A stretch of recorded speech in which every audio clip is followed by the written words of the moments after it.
Olá, eu sou Leandro e esse é o nosso Vida em Cristo.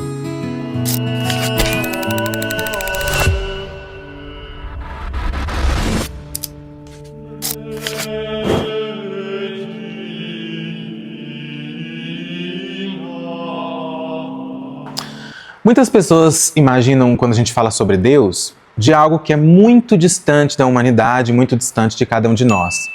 Algumas religiões antigas, inclusive, consideram isso, né?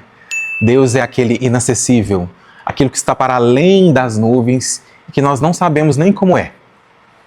Diferente disso, o cristianismo tem uma afirmação que é radical e que é única, e que nenhuma outra religião tem um paralelo disso. Essa expressão está escrita no prólogo de São João, naquela primeira parte do Evangelho de São João, onde nós lemos que no princípio era a palavra estava com Deus e a palavra era Deus, e esta palavra se fez carne e veio morar entre nós, conforme diz o versículo 14. E nós contemplamos a sua glória. De alguma forma, então, o Evangelho de São João está dizendo que esse Deus que muitos consideram distante, que vive lá longe, se fez carne e veio morar entre nós. O que isso significa para a fé e para nós é o que nós entenderemos hoje neste vídeo. Fica aí. Uau! Fica aí, já estou aprendendo os macetes, estão vendo, né? Se você está acostumado com o texto bíblico, já leu, por exemplo, o Evangelho de Lucas, você já viu que Jesus teve uma infância muito humana. Ele nasceu em uma família comum, em uma casa comum, em um lugar comum, em um país comum, viveu uma cultura, que é a cultura judaica, aprendeu a falar, aprendeu a andar. Isso demonstra, de alguma forma, já em primeiro lugar, que Jesus se distancia muito daqueles mitos antigos da divindade que está completamente separada da humanidade. Se você conhece um pouco de história, deve se lembrar, ou já ouviu isso na escola e se lembra, que os grandes deuses ou as grandes figuras divinas das religiões antigas eram muito inacessíveis ou, quando eram acessíveis, não tinham nada a ver com a humanidade. No máximo, nós tínhamos a figura dos semideuses, que eram uma mistura meio esquisita daquilo que era divino, dos deuses, com aquilo que era humano. No caso de Jesus, as coisas são muito diferentes. Existem também tradições antigas que consideram Deus como uma abstração, uma ideia filosófica, né? Você já deve ter ouvido em algum lugar, de vez em quando a gente escuta isso por aí, que Deus é uma força, ou que Deus está em mim, está em você, o Deus que habita em mim saúda o Deus que habita em você, ou que Deus está espalhado na natureza, nas coisas. Essa também é uma maneira de entender Deus que é muito antiga, e o cristianismo não tem nada a ver com ela. Você deve se lembrar que em alguns vídeos antigos nós falamos sobre a revelação, a maneira pela qual Deus se dá a conhecer à humanidade. E nós discutimos naquela época, e trazendo para cá, que Deus se revela na história humana. É dentro desse tecido da história que Deus se dá a conhecer. E hoje nós vamos falar um pouco sobre esse se dar a conhecer através de uma expressão muito importante para o cristianismo. Jesus, o Filho de Deus, se encarnou. Ou, conforme diz o prólogo de São João, a palavra, o Logos, o Filho de Deus, se fez carne e veio morar entre nós. Quando a gente presta mais atenção a este texto e conhecemos o caldo cultural que está por trás deste texto, nós vamos chegar a uma ideia muito interessante que vem do Antigo Testamento, que é a ideia daquela tenda onde Deus fazia sua morada para acompanhar o povo na sua travessia pelo deserto em busca da terra prometida. Naquela tenda se manifestava a Shekinah, ou seja, a presença de Deus. Quando pensamos agora nesta expressão do prólogo de São João, que a palavra veio morar entre nós, nós entendemos algo muito semelhante. É como se Deus, tal como no Antigo Testamento, tivesse armado uma tenda e morado conosco, feito morada conosco para nos acompanhar nessa travessia da vida. Mas diferente do Antigo Testamento, no qual Deus fez uma tenda e se manifestou de maneira fantástica, como nos diz o texto, aqui, em Jesus Cristo, Ele veio morar entre nós de uma maneira comum, ordinária e simples. Ele se fez um de nós. Ele se fez carne, carne da nossa carne. Fazendo um jogo de palavras simples, quando dizemos que Deus habitou entre nós, poderíamos falar que Ele usou o nosso hábito, a nossa roupa. Essa é uma das características fundamentais do cristianismo e que não existe paralelo em nenhuma outra religião. Não existe nenhum outro Deus que se fez carne e veio morar entre nós. São João poderia ter usado outra palavra, como essa do Antigo Testamento, apenas que ele veio morar entre nós ou que ele se fez homem, mas não. A expressão é ainda mais radical. A palavra, o Logos, se fez carne. E quando usamos a palavra carne, especialmente a Sagrada Escritura, quando usa a palavra carne, ela trata daquilo que é mais naturalmente humano. As experiências e as realidades que nos qualificam como humanos e que nos distinguem, por exemplo, dos animais ou da natureza. De novo, se você tem costume com o texto bíblico, você sabe que Jesus sentiu fome, Jesus sentiu sede, Jesus teve amigos, se divertiu com eles e chorou quando um de seus amigos deixou esta vida. Se isso não diz respeito a uma experiência das mais humanas, eu não sei o que isso quer dizer. Isso já nos abre algumas janelas de interpretação e nos faz entender de que forma a fé repercute na nossa vida e ilumina o nosso caminhar na história. Pensem bem, se Jesus sentiu fome, se Jesus sentiu sede, chorou e se alegrou com seus amigos, todas essas experiências humanas foram tocadas pelo próprio Deus.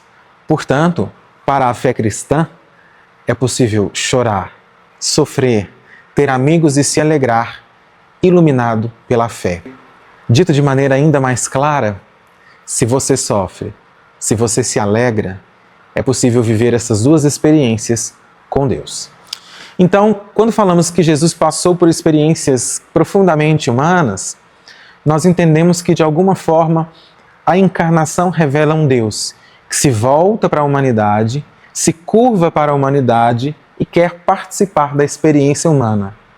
Isso é impressionante e nos faz entender o cristianismo de uma maneira muito especial. No segundo momento, nós entendemos que quando Deus faz estas experiências humanas, Ele torna essas experiências humanas repletas de eternidade, grávidas daquilo que Deus é, o sumo bem. Posso dar um exemplo muito especial. Você se lembra daquela cena do primeiro sinal de Jesus no Evangelho de São João, quando, no meio de uma festa, falta o vinho? O sentido original do texto aponta para o movimento de Jesus em vista de fazer os seus discípulos crerem. Naquele momento, eles ainda eram muito duvidosos com relação à fé. E serão também, com o passar do tempo. Mas em um outro sentido, nós vemos Jesus, o Criador de todas as coisas, o próprio Deus, participando de uma festa e prestando atenção na necessidade dos noivos desta festa. Isso não quer dizer, de alguma forma, que é possível festejar iluminados pela fé? Existe um dado fundamental no cristianismo para o qual nós devemos dar muita atenção. Diferente de outras tradições religiosas que consideram que tudo que há de humano deve ser descartado ou abandonado, de tal forma que aquilo que nós temos de bom e que foi criado por Deus está aprisionado nesta realidade humana que precisa ser liberto dela. Você já viu isso em outros vídeos. Deus criou tudo bom. Deus criou o ser humano muito bom e se agradou disso.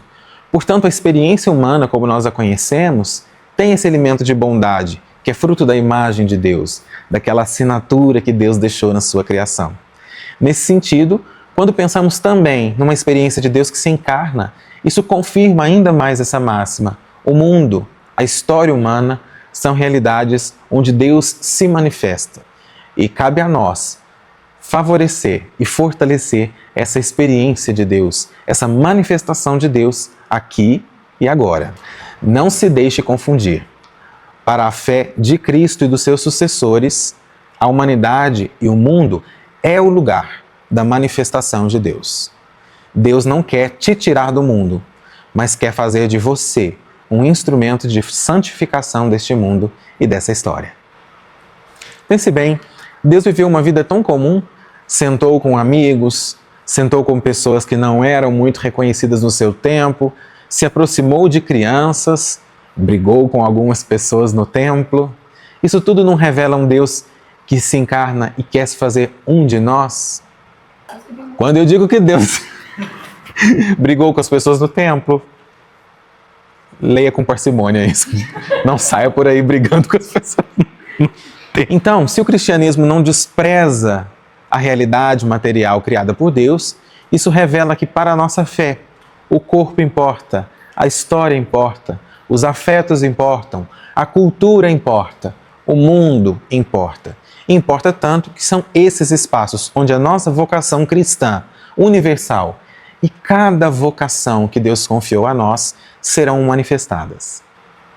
Um outro dado muito importante e que deve nos dizer muito é que considerar que Deus se encarnou significa que o Deus cristão não tem muitas preocupações com experiências extraordinárias. Você já leu no texto bíblico aquelas que são as epifanias, ou seja, aquelas cenas onde Deus se manifesta.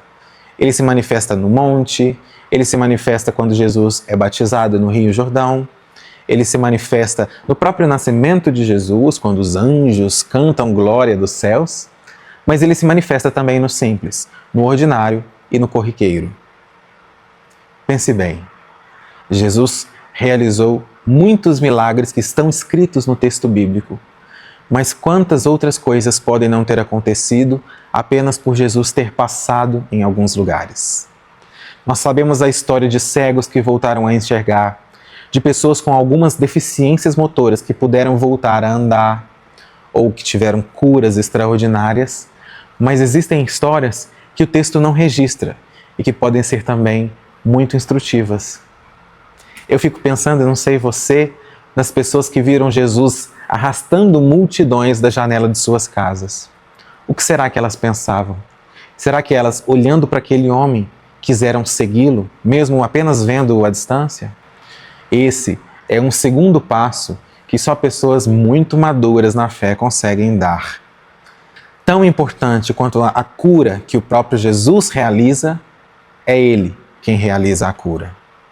Ainda que Jesus não tivesse realizado nenhum milagre, nenhum sinal ou nenhuma manifestação extraordinária, ainda assim a sua mensagem seria extraordinária e capaz de transformações fundamentais no mundo, na história e na sua e na minha vida.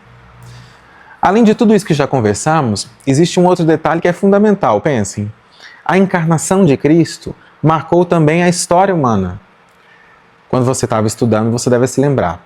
A gente narra, a partir de Cristo, o tempo.